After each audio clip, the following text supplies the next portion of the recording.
아들아 1미터만 더 파보렴이라는 말이 있습니다. 금을 캐는 한 광산업자가 있었습니다. 분명 금맥이 있을 것 같은 한 산자락을 사들여서 갱도를 만들고 땅을 파들어 갔습니다. 그런데 아무리 파들어 가도 금이 보이지를 않는 겁니다. 1년이 가고 2년이 지나가고 그래도 금맥이 나타나지 않았습니다. 분명 지질학적으로 금이 나올 만한 그런 지형을 가지고 있는데도 금이 나오지 않는 거예요. 결국 이 광산업자는 엄청난 투자와 수고를 했지만 두 손을 들고 말았습니다. 그리고 그 금광은 버려졌습니다. 오랜 세월이 지난 뒤 또 한 사람의 광산업자가 나타났습니다. 금이 나오지 않아 폐광이 되었지만 지질학적으로 분명히 금이 나올 확률이 높은 광산임을 직감한 이 업자는 아주 헐값에 이 금광을 사들였습니다. 그리고 무너진 갱도를 보수하고 갱도 제일 끝 지점에서 다시 땅을 파 들어갔습니다. 한 1m 정도 파 들어갔을까요? 불빛에 반짝거리는 것이 보였습니다. 금이었습니다. 그냥 금맥이 아니었습니다. 엄청난 노다지 금맥이었습니다. 이 소식을 이전에 광산업자가 전해 듣게 되었습니다. 그리고 한마디 탄식의 말을 했습니다.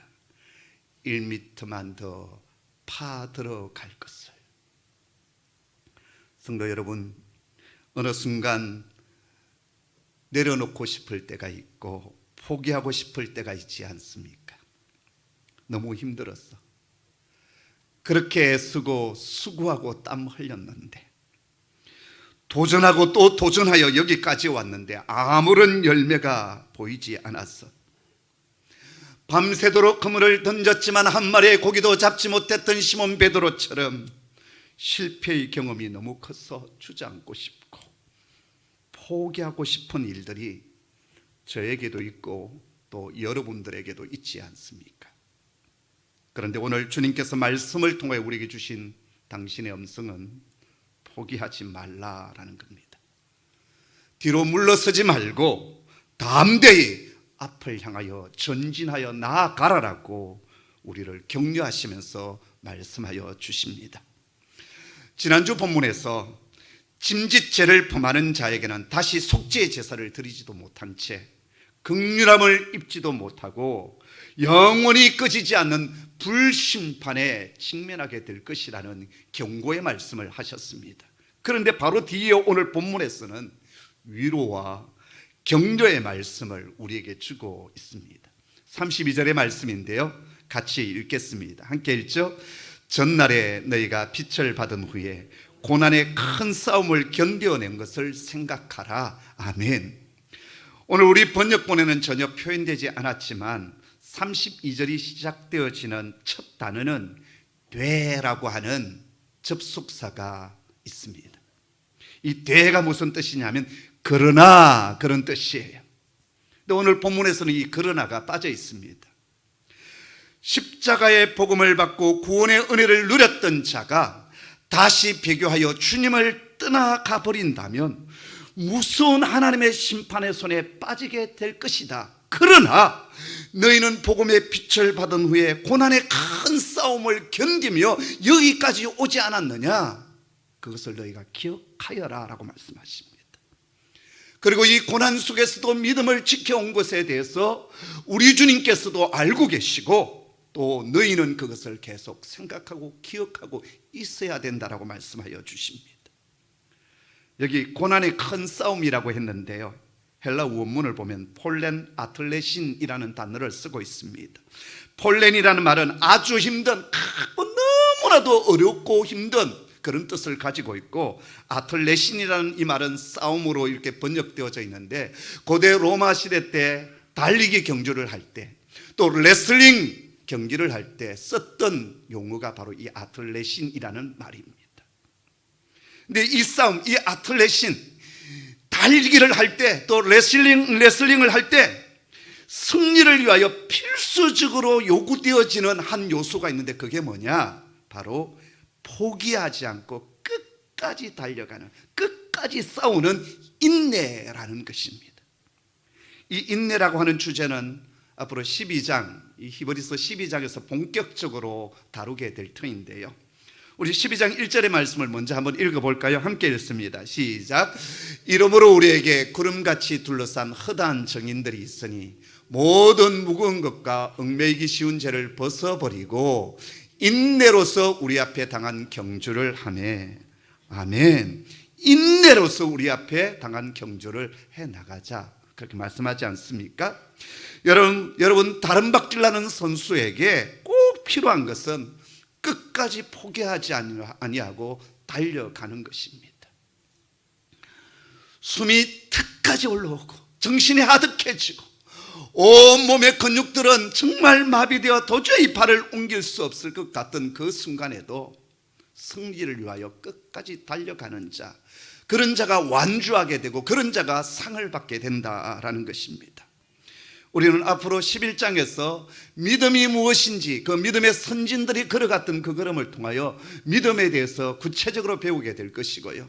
그리고 12장에 가서는 이 인내에 대한 것들을 우리가 자세히 배우게 될 것입니다. 자, 그렇다면 이 말씀을 처음 받았던 히브리 크리스찬 공동체가 현실적으로 당했던 큰 싸움, 그 큰 고난이 무엇이었느냐라는 거예요. 33절의 말씀인데 함께 읽습니다. 시작. 혹은 비방과 환난으로서 사람에게 구경거리가 되고 혹은 이런 형편에 있는 자들과 사귀는 자가 되었으며. 첫 번째는 비방과 환난의 고난을 겪었습니다. 여기 비방이라는 것은 언어적으로 모욕을 당했다는 것이고, 환난이라는 이 말은 원문을 보면 육체적인 폭행을 당했다, 그런 뜻을 가지고 있습니다. 이들은 예수 믿는 것 때문에, 믿음을 지켜나가는 것 때문에 사람들로부터 조롱을 당하고 비방거리가 되었어요. 뿐만 아니라 육체적인 테러, 육체적인 폭행도 당했습니다. 여러분, 우리 주님께서 십자가에 죽으실 때도 동일한 고난을 당하지 않으셨습니까? 사람들의 멸시와 조롱이 있었습니다. 뿐만 아니라 가시가 박힌 가죽 채찍으로 그 몸을 내리쳤으며 머리에 가시관을 씌우고 골고다로 끌고 갔습니다. 그리고 발목과 양손에 못을 박아 죽였습니다. 그런데 지금 1세기 주님의 제자 공동체도 동일한 고난을 당하고 있습니다. 뿐만 아니라 이러한 고난이 은밀한 장소에서 이루어진 것이 아니었습니다. 수많은 사람들의 구경거리가 되도록 광장과 길거리와 경기장에서 이루어졌고, 그 고통은 이루 말할 수가 없었습니다. 그런데 이 공동체는 이러한 고난의 시간을 헤쳐나왔던, 견뎌왔던 그런 공동체였어요.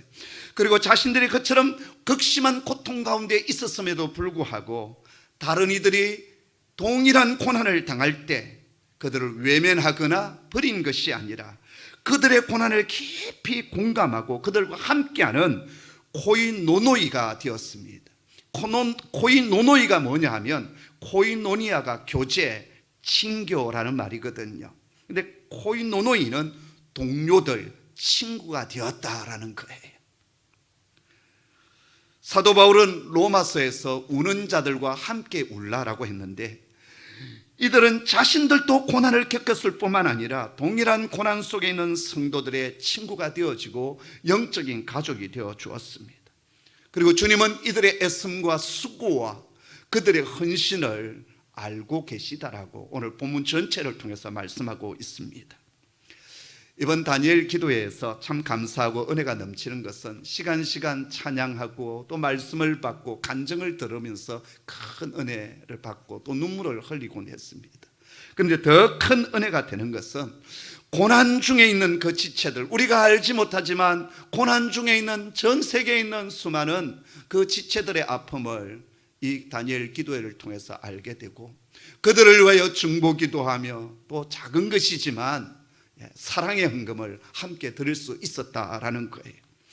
우리가 드린 헌금은 참 적은 것이지만 이게 모아질 때 500여의 기적의 역사를 일으키고, 이 사랑을 전달받는 자가 내 혼자 이 외로운 고난의 길을 걷는 것이 아니구나, 내 혼자 이 믿음의 길을 걸어가는 것이 아니구나, 나를 위하여 뒤에서 기도하고 있는 수많은 중보 기도자들이 있고 사랑이 있구나, 용기를 얻고 이 믿음의 길에서 더욱 전진하여 나아가고 용기를 얻는 것 아니겠습니까? 성도 여러분, 이번 다니엘 기도에 받은 은혜대로 사랑의 헌금을 많이 하시길 바랍니다. 그리고 중보기도도 더욱 많으시기를 소원합니다. 지금 이 공동체가 그런 공동체였어요. 자신들도 고난으로 인하여 너무나도 힘들고 어려웠지만 고난당하는 지체들을 보듬어 안고 친구가 되어주었고 가족이 되어주었어요. 두 번째, 이 공동체가 당한 고난은 재정적인 손해가 컸습니다. 34절의 말씀인데요, 함께 읽습니다. 시작. 너희가 갇힌 자를 동정하고 너희 소유를 빼앗기는 것도 기쁘게 당한 것은 더 낫고 영구한 소유가 있는 줄 알미라. 아멘. 옛 번역에서는 산업을 빼앗겼다라고 했고, 지금 번역본에서는 소유를 빼앗겼다라고 했습니다. 왜 이들이 가지고 있는 재산과 소유를 빼앗기게 되었을까요? 그 이유는 갇힌 자를 동정하고 갇힌 자와 함께 했기 때문이었습니다.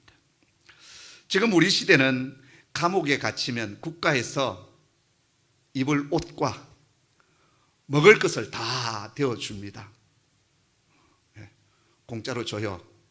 관심이 있으신 분은 한번 들어가 보시면 좋겠어요.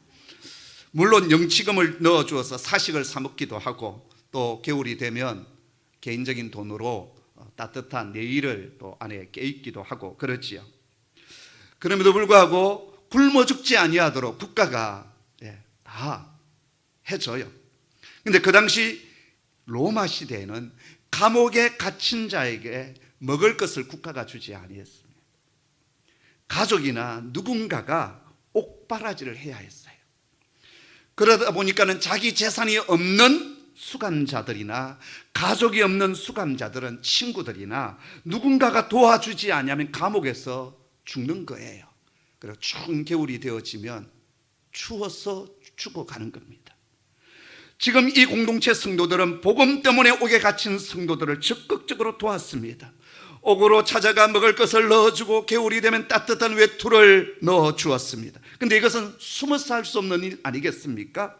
어쩔 수 없이 자신을 드러낼 수밖에 없었고, 결국 공개적으로 자신이 그리스도인임을 밝히는 행위가 바로 이러한 도움의 손길이었어요. 결국 이들은 대적자들의 미움을 받게 되고 가지고 있는 재산을 빼앗겼습니다. 여기 빼앗겼다는 말은 하르파게라고 하는 단어를 쓰고 있는데, 공권력에 의해서 몰수를 당했다는 뜻도 되어지고요, 폭도들에게 약탈당했다 그런 뜻도 되어집니다. 예수를 믿는 것 때문에, 복음 때문에 옥에 갇혀 있는 사람들, 그들을 돕고 섬기다가 타겟이 되어서 공권력에 의해서 가지고 있는 재산이 빼앗기기도 하고, 또 이 복음을 거부하는 대적자들이 폭도처럼 일어나서 약탈을 하고 또 탈취해 갔다라는 말이에요.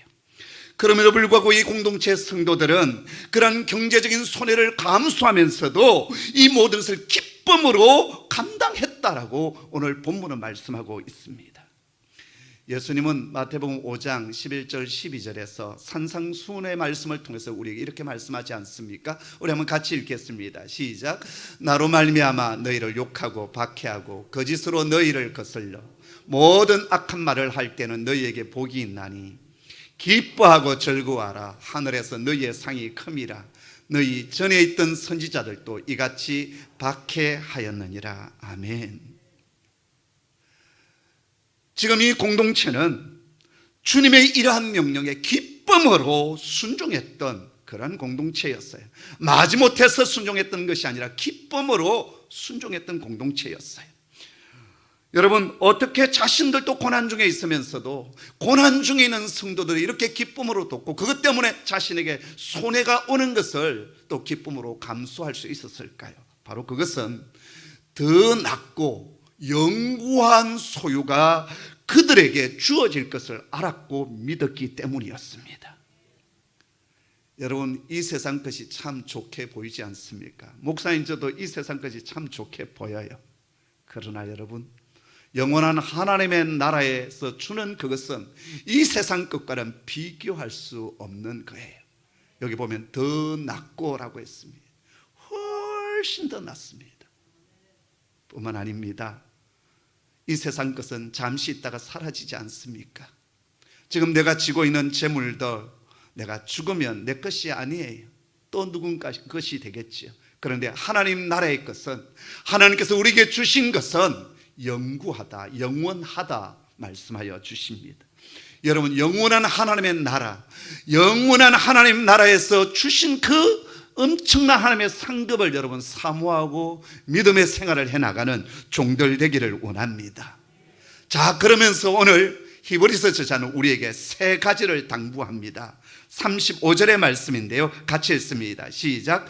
그러므로 너희 담대함을 버리지 말라. 이것이 큰 상을 얻게 하느니라. 아멘. 우리가 고난 중에 있고 아픔 중에 있고 또 힘들고 때로는 손해를 보고 사람들의 조롱거리를 받기도 하지만, 그럼에도 불구하고 우리가 영원한 하나님 나라의 상급을 바라보며 나아가야 되는데 어떤 태도로 나아가야 되느냐? 그 첫 번째는 담대함으로 나아가라 말씀하여 주십니다. 출애굽한 이스라엘 백성들이 애굽에서 떠나올 때 바로가 군대를 일으켰지만 그들은 담대한 마음을 가지고 떠났다, 출발했다, 그렇게 말씀하고 있습니다. 여러분, 믿음의 길을 걸어가는 저와 여러분이 가져야 될 중요한 마음의 상태가 뭐냐면 담대함입니다. 여러분, 담대함의 반대가 뭐죠? 두려움이지요. 두려움입니다. 시시각각으로 우리 속에 많은 두려움의 영이 덮치고 그리고 힘이 듭니다. 지금 이스라엘 백성들은 출애굽할 때 담대함을 가지고 나아갔어요. 그런데 하나님의 구름기둥 불기둥의 인도를 받아 나아갔던 그곳이 바로 홍해 바닷길이었습니다. 뒤에는 바로의 군대가 쳐들어오고 앞에는 홍해 바닷물이 가로막혀 있습니다. 그때 백성들의 마음에 두려움이 가득 차게 되었어요. 이때 하나님께서 모세의 입술을 통해 주신 말씀이 무엇이었습니까? 너희는 두려워하지 말고 가만히 있어서 여호와께서 오늘 너희를 위하여 행하시는 구원을 보라. 여호와께서 너희를 위하여 싸우시리니 너희는 가만히 있을지니라. 아멘. 그리고 하나님은 그 백성들이 마른 땅처럼 홍해 바닷물을 걸어갈 수 있도록 기적을 베풀어 주셨습니다. 우리 앞에 홍해 바다가 있을 수 있습니다. 뒤에서 바로의 군대가 뒤따라올 수 있습니다. 그때 우리는 육신을 가진 인간인지라 두렵고 떨리고 무섭습니다. 그런데 하나님은 우리에게 말씀합니다. 나를 바라보아라. 너희는 가만히 있어서 나의 구원을 보라라고 말씀하여 주십니다. 40년 뒤 여호수아가 모세의 뒤를 이어 지도자가 되었습니다. 이제 그 백성을 이끌고 약속의 땅 가나안에 들어가 그 땅을 정복해야 했습니다. 그런데 앞에는 요단강이 가로막혀 있고, 가나안 땅은 무주공산의 땅이 아니었어요. 가나안의 7 족속들이 강력한 성읍을 구축하고 터닫고 살아가는 땅이었습니다. 그동안 2인자로서 모세가 모든 것을 결정했고 하나님과 대면하고 그리고 이끌어 갔어요. 여호수아는 2인자로서 모세가 하라는 대로 그냥 순종만 하면 됐어요. 근데 이제는 지도자 모세는 사라졌고 자신이 리더가 되었습니다. 하나님을 맞대면하여 엎드려야 했고 그 하나님의 말씀을 백성들에게 전하고 백성들의 마음을 한 마음으로 이끌어서 가야 돼요. 뿐만 아니라 가나안의 7 족속을 내쫓고 그 땅을 정복해야만 했습니다. 자연 두려워할 수밖에 없었지요. 그때 하나님께서 찾아오셔서 하신 말씀이 무엇입니까? 강하고 담대하라. 내가 모세와 함께 했던 것처럼 너와 함께 할 것이다. 내가 너를 떠나지 않냐고 버리지 아니할 것이다. 강하고 담대하라. 자로나 우로나 치우치지 말고 내가 너에게 말씀했던 그 말씀을 부여잡고 율법의 말씀을 부여잡고 나아가라. 그리고 강하고 담대하라. 계속 말씀하여 주셨습니다. 여호수아는 주께서 주신 그 말씀을 담대히 붙들고 나아갔습니다. 그럴 때 요단강을 동일하게 건너갈 수 있었고 그 땅에 강성한 7 족속을 다 내보낼 수가 있었습니다. 성도 여러분, 삶이 많이 두렵지 않습니까? 미래가 많이 두렵지 않습니까?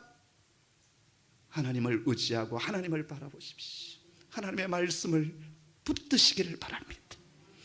다윗이 골리앗을 향하여 나아갔을 때 했던 말이 무엇입니까? 너는 칼과 창과 단창으로 내게 나오지만 나는 만군의 여호와 이름으로 내게 나아가노라. 전쟁은 여호와께 속한 것이니. 할렐루야. 다윗이 붙들었던 것은 하나님의 말씀이었고 하나님의 능력이었습니다. 우리 앞에 골리앗이 있습니다. 그것이 우리를 공격해 오기도 합니다. 그럴 때마다 주님, 주님의 이름을 내가 의지합니다. 주님을 바라봅니다. 오늘 우리가 살아가는 이 세상은 영적인 거대한 싸움터예요. 주님 다시 오시는 그날까지 이 영적 싸움은 계속될 것입니다. 그리고 대적마귀는 우는 사자처럼 산길자를 찾아 우리를 공격해 올 것입니다. 이때 우리가 가져야 될 믿음의 태도는 바로 담대함입니다. 여러분, 담대함은 언제 생기는 줄 아십니까? 주님께 초점을 둘 때 생깁니다.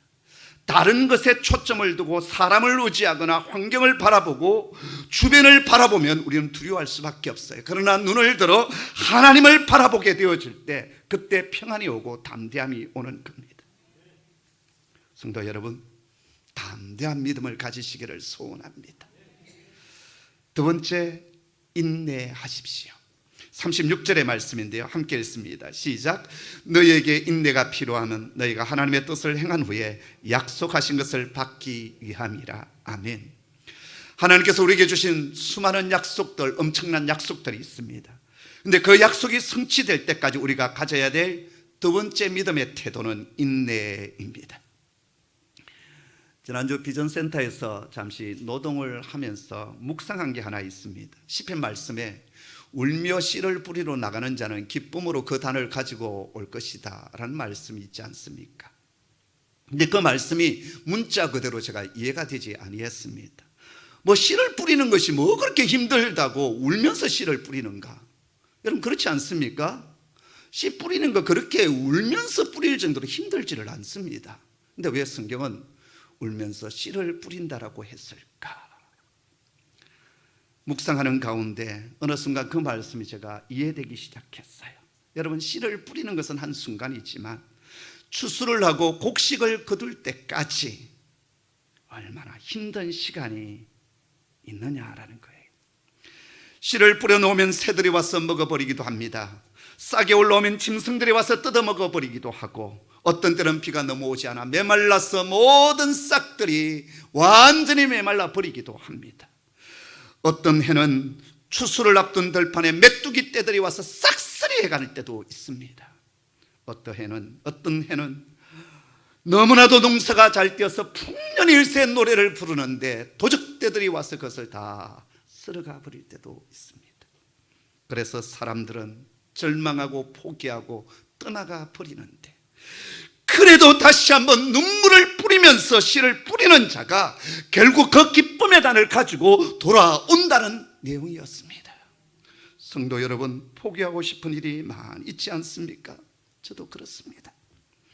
너무나도 많은 실패를 경험했기에 포기하고 싶을 때가 참 많습니다. 그러나 주님은 끝까지 인내하며 달려가는 자에게 멸류관을 주시겠다, 상을 받게 될 것이라고 말씀하여 주십니다. 일본 막부 시대에 유명한 정말 중요한 세 인물이 있었습니다. 한 사람은 오다 노부나가였고요, 또 한 사람은 도요토미 히데요시였고, 그리고 또 한 사람은 도쿠가 이에야스였습니다. 세 사람이 각축전을 벌이면서 패권을 누가 질 것인가, 그리고 싸우고 있었어요. 이 세 사람 가운데 가장 부족한 사람, 용기도 부족하고 지혜도 부족했던 사람이 누구였냐면 도쿠가 이에야스였습니다. 다른 두 사람에 비해서 지혜도 부족하고 또 멸시천대를 많이 받았던 인물이었어요. 그런데 그가 맨 마지막에 천하의 패권을 지는 자가 되었습니다. 어떻게 해요? 그는 지혜도 부족하고 용기도 부족하고 많은 것이 부족했지만 인내하며 참고 때를 기다렸던 사람이었어요. 그래서 누군가가 이런 재미난 얘기를 했습니다. 손 안에 든 새가 울지 아니하면 어떻게 할 것인가? 오다 노부나가는 성격이 급했기 때문에 울지 않는 새를 죽여버렸을 것이고, 도요토미 히데요시는 어떻게 하든 새가 울도록 만들었을 것이다. 왜냐하면 가장 지혜가 있었고 뛰어났던 리더였기 때문이죠. 그렇다면 도쿠가와 이에야스는 어떻게 했을까? 새가 울 때까지 기다렸을 것이다. 그래서 여러분, 오다라는 사람이 쌀을 찌어 놓은 것을, 도요토미가 반죽을 한 천하라고 하는 그 떡을 누가 먹었느냐? 끝까지 인내하고 기다렸던 바로 도쿠가와 이에야스가 먹었다라는 거예요. 여러분, 복음을 모르는 이 세상의 이치도 끝까지 인내하는 자가 꿈을 성취합니다. 믿음의 길도 마찬가지입니다. 끝까지 인내하는 자가 하나님의 약속하신 것을 받습니다. 제가 성경을 쭉 묵상하다 보니까 누가 진정한 하나님의 사람인가, 누가 주님의 참 제자가 되는가 보았더니 끝까지 남아있는 사람이었어요. 끝까지 남아있는 사람, 그 사람이 주님의 제자가 되었습니다.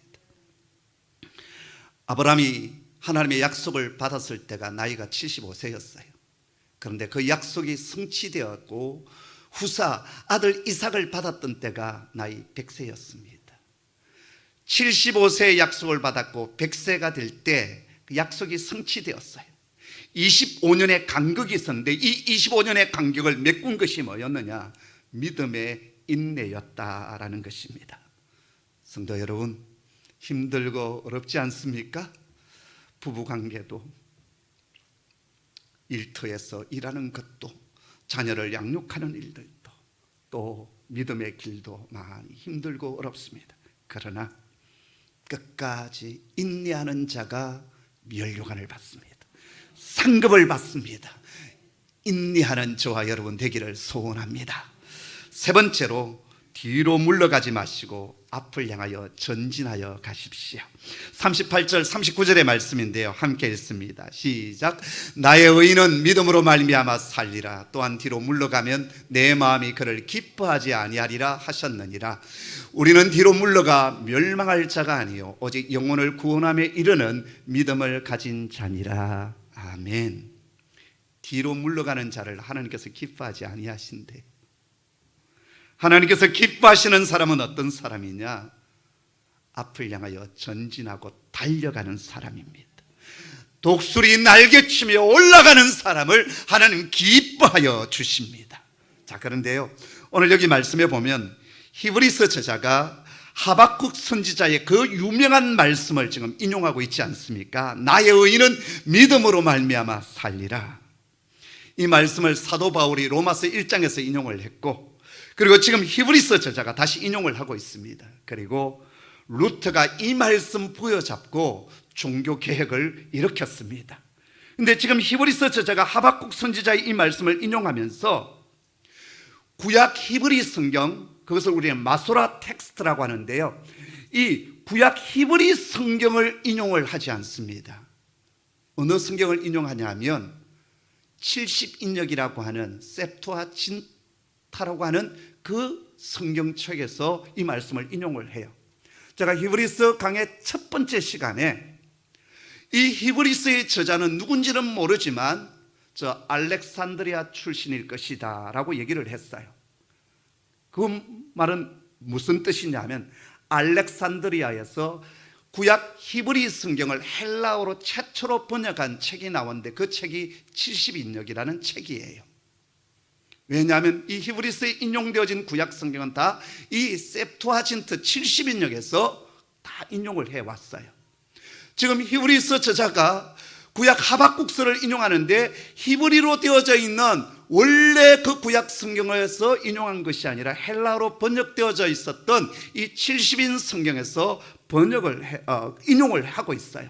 근데 인용을 하는데 그러면 구약 히브리서에 나와 있는 히브리어로 되어 있는 구약 성경의 하박국 선지자의 이 말씀과 70인역에 번역되어져 있는 것이 어떤 차이가 있느냐? 약간의 차이가 있습니다. 구약 하박국서는 어떻게 되어 있냐면 의인은 그의 믿음으로 말미암아 살리라 이렇게 되어 있어요.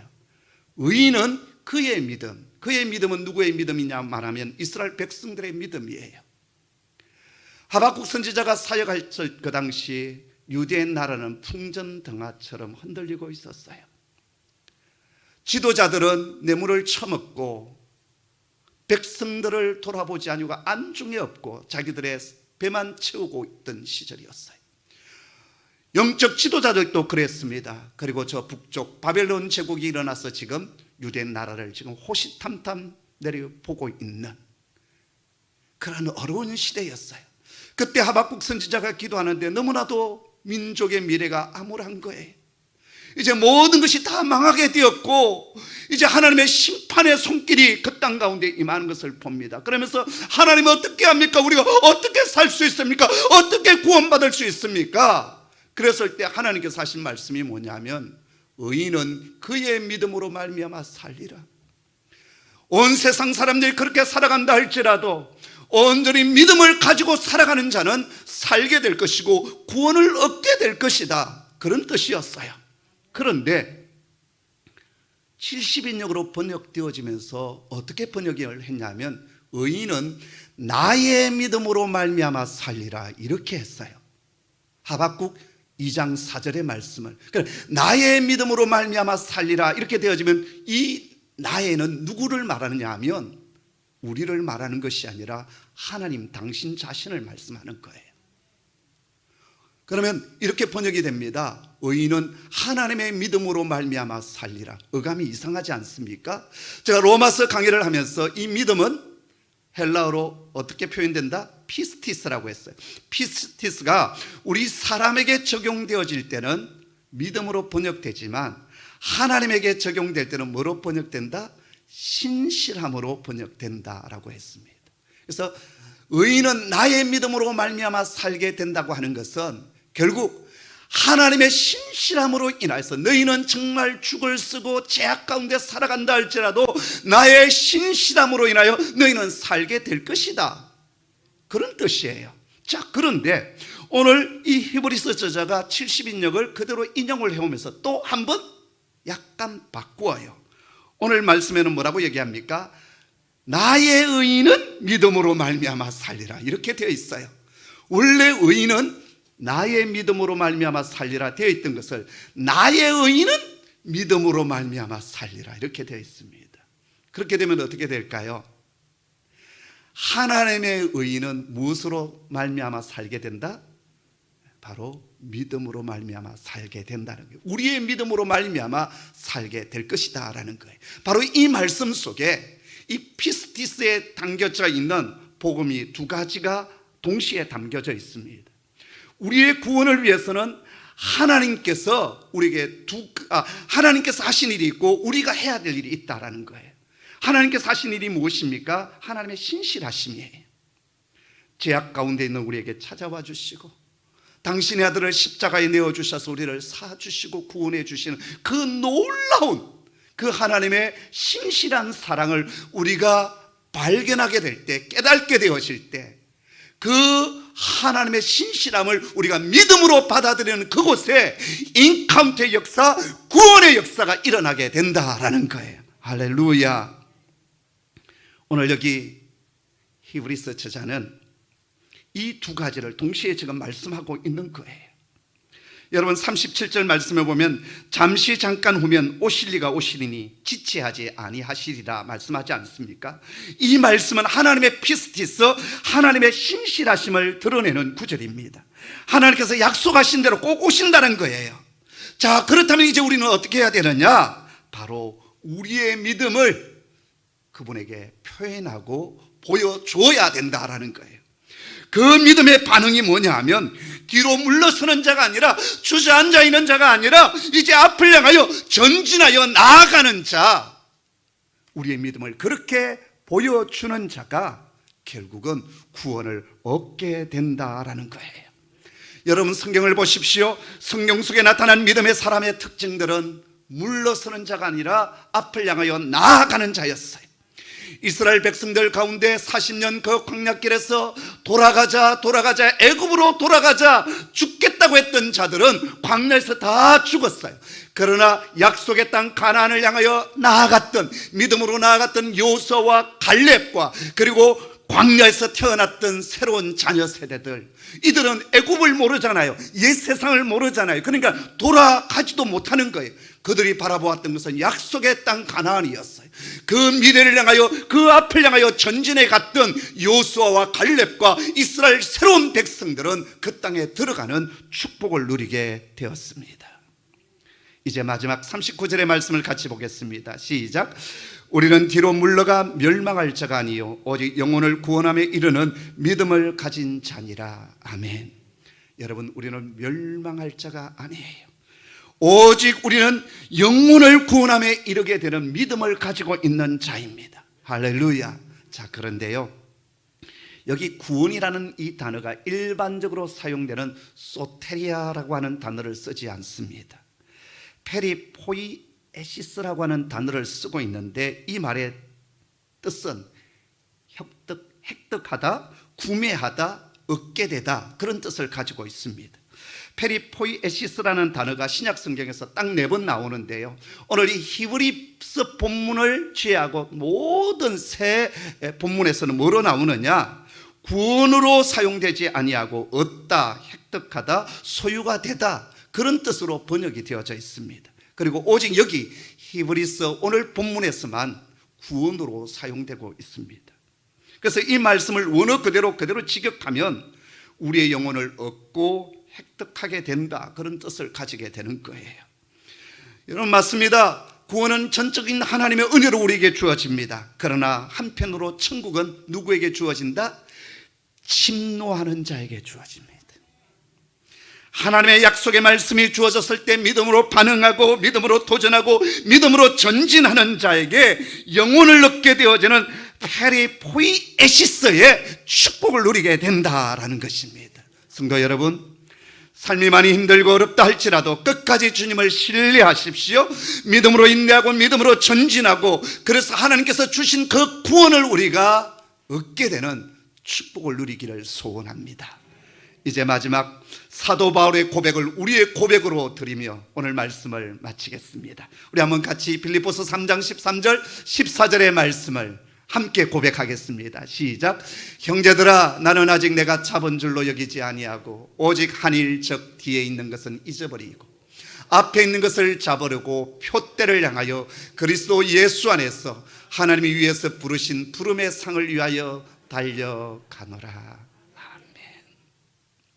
우리는 다 이룬 것도 아닙니다. 앞에 있는 그 부름의 상을 향하여 끝까지 달려가는, 그래서 주 앞에 섰을 때 끝까지 인내했구나, 끝까지 달려왔구나, 잘했다, 칭찬을 듣는 저와 여러분 되기를 주님의 이름으로 축복합니다. 기도하겠습니다. 하나님, 삶이 많이 답답하고 힘들 때가 있습니다. 그럴 때 어찌할 수 없어 주저앉고 싶고 포기하고 싶고 내려놓고 싶고 도망가고 싶고 숨고 싶을 때가 있습니다.